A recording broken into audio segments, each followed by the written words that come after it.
તો સુરતમાં ગુજસી ટોકના આરોપીનું રિકન્સ્ટ્રક્શન કરાયું છે। સજ્જુ કોઠારી તેના પિતાનું રિકન્સ્ટ્રક્શન પોલીસે કર્યું હતું।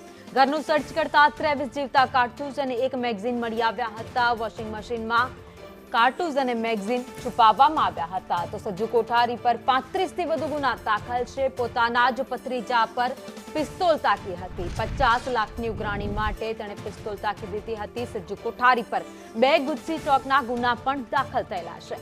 તો પોલીસે સજ્જુ અને તેના પિતાની ધરપકડ કરી લીધી છે। હાલ બંને આરોપી 4 દિવસના રિમાન્ડ પર છે।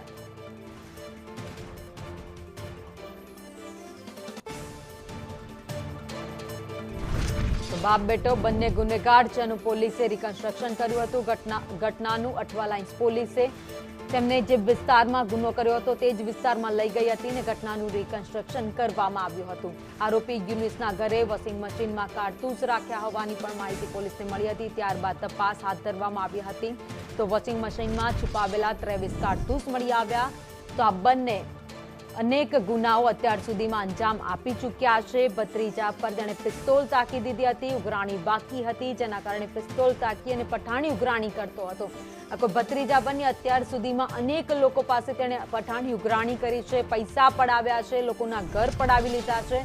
તો હત્યાના ગુનાઓમાં પણ તે સામેલ હોય તેવી શક્યતાઓ છે। તો આરોપી સજ્જુ કોઠારી અને એના ભાઈ યુનિસે ધમકી પણ આપી હતી।